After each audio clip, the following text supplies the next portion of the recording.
أعوذ بالله من الشيطان الرجيم. بسم الله الرحمن الرحيم. إن هذا لهو القصص الحق وما من إله إلا الله وإن الله لهو العزيز الحكيم. فإن تولوا فإن الله عليم بالمفسدين. صدق الله العظيم. സൂറ ആലി ഇമ്രാനിലെ 62-63 ആയത്തുകൾ. ഇന്ന ഹാദ, നിശ്ചയം ഇത്, ലഹുവ, അത് തന്നെയാണ്. ലാമ് തഅ്കീദിന് ഉറപ്പിച്ചു പറയാൻ വേണ്ടിയിട്ടാണ്. ഇന്ന ഹാദ ഹുവൽ ഖസസ്, ലഹുവൽ, ല എന്നുള്ളത് ഉറപ്പിച്ചു പറയാനുള്ളതാണ്. കഥകൾ, വിവരണം തന്നെയാണ്. ഖിസ്സത്തുൻ ജമ്മ് ഖസസ്.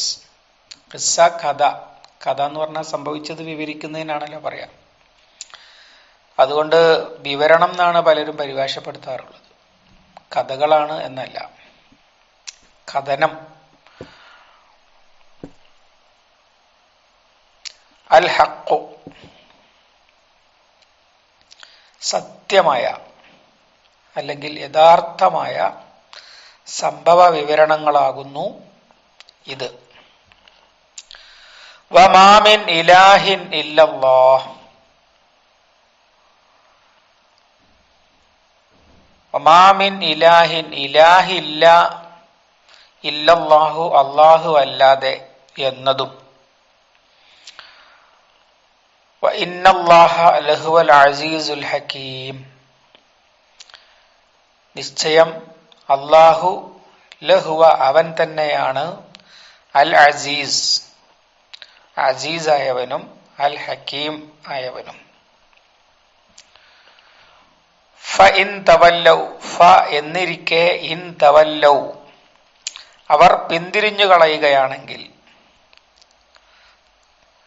ഫ ഇന്നല്ലാഹ, അപ്പോൾ അല്ലാഹ്, നിശ്ചയം അല്ലാഹു, അലീമും ബിൽ മുഫ്സിദീൻ, മുഫ്സിദുകളെ കുറിച്ച്, ഫസാദ് ഉണ്ടാക്കുന്നവർ, കുഴപ്പക്കാർ, കുഴപ്പക്കാരെ സംബന്ധിച്ച് നന്നായി അറിയുന്നവനാണ് അല്ലാഹു. മുബാഹലക്ക് വെല്ലുവിളിക്കുകയാണല്ലോ തൊട്ടു മുമ്പ് ചെയ്തത്. അങ്ങനെ വെല്ലുവിളിച്ച് ബോധ്യപ്പെടുത്തിയ വസ്തുത എന്താണ്? അതാണ് ഇവിടെ വിവരിക്കുന്നത്. ഖിസ്സ എന്നതിന്റെ ബഹുവചനമാണ് ഖസസ്. ഖിസസ് എന്നും ബഹുവചനമുണ്ട് ഭാഷയിൽ. ചെറിയ വ്യത്യാസമുണ്ട്. ഖുർആനിൽ വന്നതൊക്കെ ഖസസ് ആണ്. ഖസസ് എന്ന് പറഞ്ഞാൽ യഥാർത്ഥമായ കഥകളാണ്, വിവരണങ്ങളാണ്. ഖിസസ് എന്ന് പറഞ്ഞാൽ ഉണ്ടാവാൻ ഇടയില്ലാത്ത ഊഹത്തിലുള്ള കഥകളാണ്. ഈ പറഞ്ഞതൊക്കെ യഥാവിധിയുള്ള വിവരണങ്ങളാണ്. പറഞ്ഞത് നമുക്ക് മുൻ പേജുകളിൽ കാണാൻ കഴിഞ്ഞ ഒരുപാട് കാര്യങ്ങളുണ്ട്. ഈസാ അലൈഹി ഇസ്ലാമിന്റെ, അതിന്റെ മുമ്പ് സക്കരിയ അലൈഹി ഇസ്ലാമിന്റെ, അതിന്റെ മുമ്പ് മറിയം ബീവിയുടെ.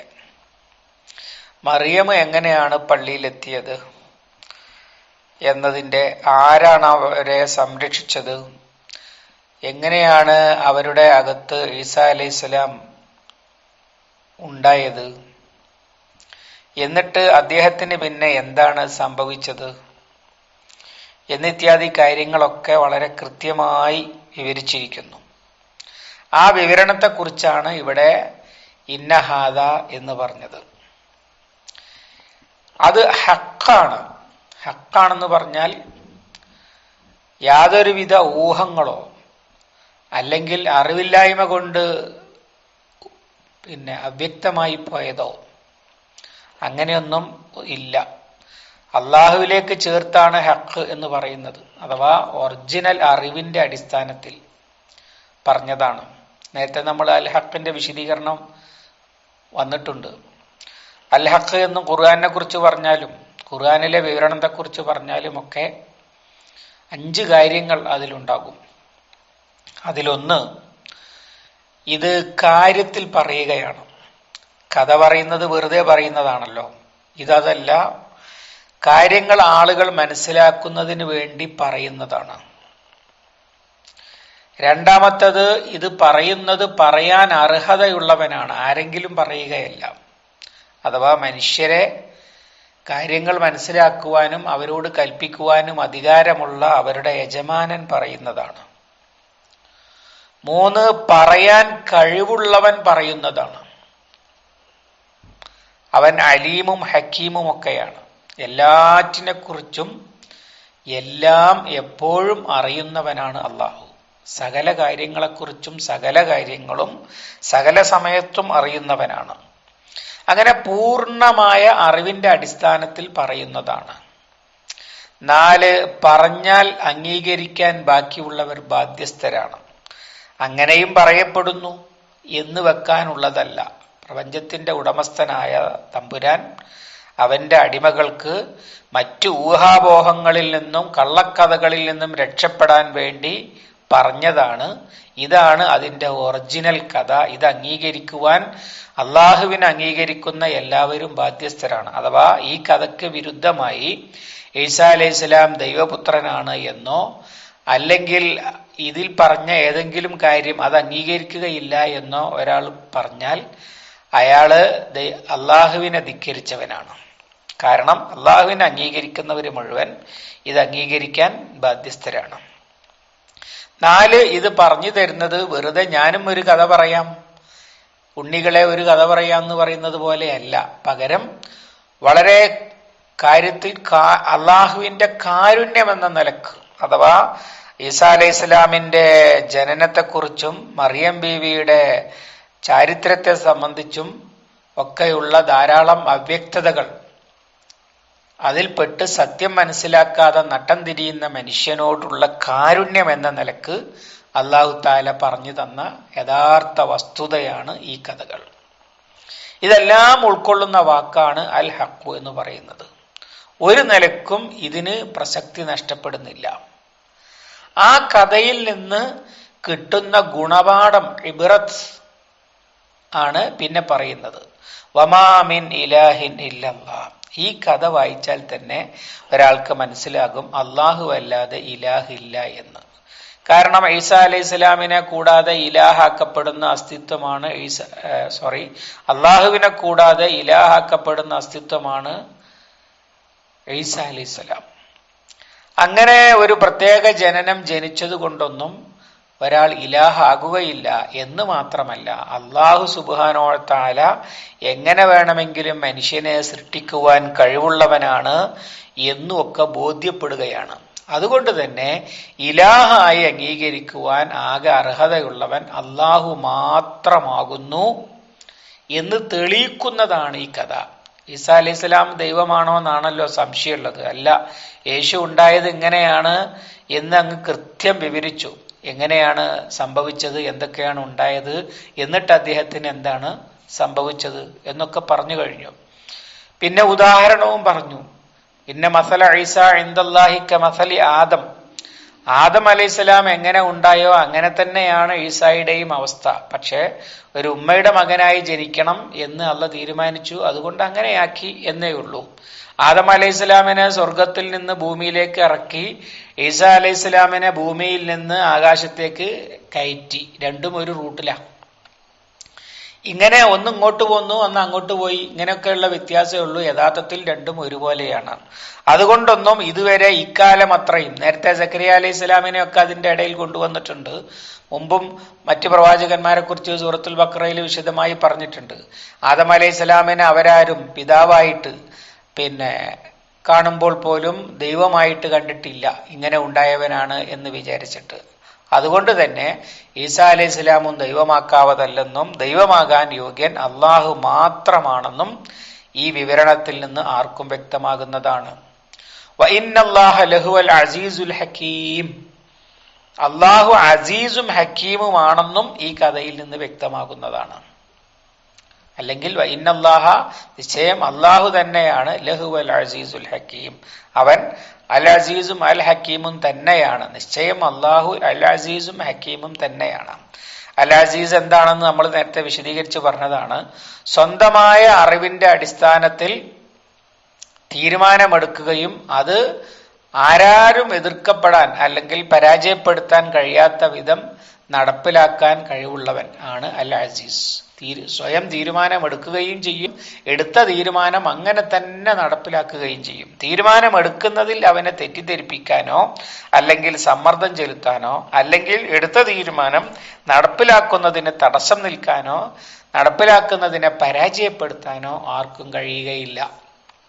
ഇതാണ് അൽ അസീസ്. ഇത് ഇവിടെ പറയുന്നത് കഥയുടെ പശ്ചാത്തലത്തിൽ തന്നെയാണ്. അഥവാ അല്ലാഹു സുബ്ഹാനഹു വ തആല ജനങ്ങൾക്ക് അടയാളമായിട്ട് പിതാവില്ലാതെ ഒരു കുഞ്ഞ് ജനിക്കണമെന്നും ആ കുഞ്ഞ് സംസാരിക്കണമെന്നും ഒക്കെ അള്ളാഹ് തീരുമാനിച്ചാൽ അത് തന്നെ നടക്കും. നമ്മൾ നടക്കുകയില്ല എന്ന് പറയുന്ന പല കാര്യങ്ങളും പ്രകൃതി നിയമം വെച്ച് പറയുന്നതാണ്. വെള്ളം ഒഴിച്ചാൽ തീ കെടും, അല്ലെങ്കിൽ തീ അതിലേക്ക് വെച്ച ഒരു സാധനത്തെ കത്തിക്കാതിരിക്കാൻ കഴിയില്ല. ഇങ്ങനെയൊക്കെ പറയുന്നത് പ്രകൃതി നിയമത്തിന്റെ അടിസ്ഥാനത്തിൽ പറയുന്നതാണ്. ആ പ്രകൃതി നിയമങ്ങളുടെ പോലും വിധാതാവാണ് അല്ലാഹു സുബ്ഹാനഹു വ തആല. അപ്പൊ കത്തണമെന്ന് തീരുമാനിച്ചാൽ കത്തും, കത്തണ്ടെന്ന് തീരുമാനിച്ചാൽ കത്താതിരിക്കും. ഇങ്ങനെ ഏത് പ്രകൃതി നിയമവും അള്ളാഹുവിന്റെ തീരുമാനത്തിന് തടസ്സമായി നിൽക്കുന്നതല്ല എന്ന് സൂചിപ്പിക്കാനാണ് ഇവിടെ അൽ അസീസ് എന്ന് പറഞ്ഞിട്ടുള്ളത്. അൽ ഹക്കീം, യുക്തിമാനാണ് അള്ളാഹു. അഥവാ ആഴത്തിലും പരപ്പിലുമുള്ള പൂർണമായ അറിവിന്റെ അടിസ്ഥാനത്തിൽ ഉചിതമായത് തീരുമാനിക്കാൻ കഴിയുന്നവനാണ് അൽ ഹക്കീം.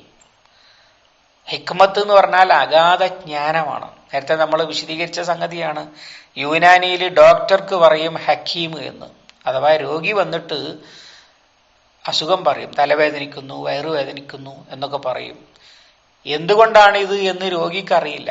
രോഗിയുടെ ശരീരപ്രകൃതിയും അയാളുടെ ജീവിത സാഹചര്യവും ഒക്കെ പഠിച്ച് അതൊക്കെ മനസ്സിലാക്കി, അതുപോലെ ഔഷധങ്ങളുടെ പ്രവർത്തനത്തെക്കുറിച്ചുള്ള വിവരങ്ങളൊക്കെ മനസ്സിലാക്കി, അതിന്റെ അടിസ്ഥാനത്തിൽ ഇയാൾക്ക് ഏത് മരുന്ന് എത്ര അളവിൽ ഏത് അവയവത്തിന് എത്ര നാളത്തേക്ക് ഇതൊക്കെ കൃത്യം യുക്തമായി കുറിച്ചു കൊടുക്കുന്നയാളാണ്, അല്ലെങ്കിൽ നിർദ്ദേശിക്കാൻ കഴിയുന്നയാളാണ് ഡോക്ടർ.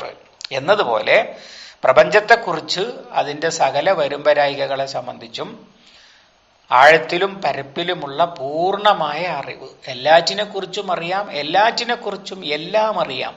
എന്നിട്ട് അതിന്റെ അടിസ്ഥാനത്തിൽ ഉചിതമായത് അതെന്തിനാണ് പറയുന്നത്? അല്ലാഹു സുബ്ഹാനഹു വ തആല തീരുമാനിച്ചാൽ നടത്തുന്നതാണ്. പിന്നെ ആരെയാണ് മറിയമിന്റെ ഉമ്മയാകാൻ തിരഞ്ഞെടുക്കേണ്ടത്? ആരെയാണ് റസൂലാക്കേണ്ടത്? ഏത് നാട്ടിലേക്കാണ് അയക്കേണ്ടത്? ഏത് കാലത്താണ് നിയോഗിക്കേണ്ടത്? ഇങ്ങനെ ഒരുപാട് ചോദ്യങ്ങൾ വേണമെങ്കിൽ മനുഷ്യർക്ക് ചോദിക്കാവുന്നതേ ഉള്ളൂ. പക്ഷേ അള്ളാഹു ഉചിതമായ സമയത്ത് ഉചിതമായ സ്ഥലത്ത് ഉചിതമായ രീതിയിലാണ് സകല കാര്യങ്ങളും നടത്തിയിട്ടുള്ളത്. അതുകൊണ്ട് തന്നെ പരിമിതമായ ജ്ഞാനമുള്ള മനുഷ്യർ അത് ശരിയായില്ല എന്ന് വിലയിരുത്തുന്നതിനോ, അല്ലെങ്കിൽ പരിമിതമായ കഴിവുള്ള മനുഷ്യർ അവൻ ചെയ്തത് അംഗീകരിക്കുകയില്ല എന്ന് തടസ്സവാദം ഉന്നയിക്കുന്നതിനോ അൽ അസീസും അൽ ഹക്കീമുമായവന്റെ മുമ്പിൽ ഒരു പ്രസക്തിയുമില്ല. ഇതാണ് വസ്തുത. ഈ കഥയിൽ നിന്ന് ബോധ്യമാകുന്ന കാര്യം ഇതാണ്. ഫൈൻ തവല്ലൗ, അവർ പിന്തിരിയുകയാണെങ്കിൽ എന്ന് പറഞ്ഞാൽ ഈ വസ്തുത ആർക്കും മനസ്സിലാകുന്ന ഈ വസ്തുത അംഗീകരിക്കാൻ അവർ സന്നദ്ധമല്ലാതെ പിന്തിരിയുകയാണെങ്കിൽ, ഫഇന്നല്ലാഹ അലീമും ബിൽ മുഫ്സിദീൻ, കുഴപ്പമുണ്ടാക്കുന്നവരെ കുറിച്ചും അള്ളാഹുവിന് അറിയുന്നവനാണ്. അഥവാ അവരുണ്ടാക്കാൻ പോകുന്ന കുഴപ്പവും അതിന്റെ ഭവിഷ്യത്തുകളും അതിന്റെ അനന്തരഫലങ്ങളും അവർ അതിനെ അനുഭവിക്കാൻ പോകുന്നതും ഒക്കെ അള്ളാഹ്ക്കറിയാം. അത് ഒരു ഉസ്ലൂബുൻ ഹക്കീം, വളരെ യുക്തിയുക്തമായ ആലോചിച്ചാൽ മനസ്സിലാകുന്ന ശൈലിയിൽ പറയുന്നതാണ് എന്നാണ് മുഫസ്സിറുകൾ പറയാ. നമ്മളും പ്രയോഗിക്കുന്നത് തന്നെയാണ്. ഈ രക്ഷിതാക്കള് മക്കളെ ചീത്ത പറയുമ്പോൾ നിനക്ക് ഞാൻ വെച്ചിട്ടുണ്ട്, അത് ഞാനൊന്ന് കണ്ടറിയും എന്നൊക്കെ പറയുമല്ലോ. കണ്ടറിയുമെന്ന് പറഞ്ഞതിന്റെ അർത്ഥം അറിയും മനസ്സിലാക്കും എന്നല്ല, വേണ്ട വിധം കൈകാര്യം ചെയ്യും എന്നാണ്.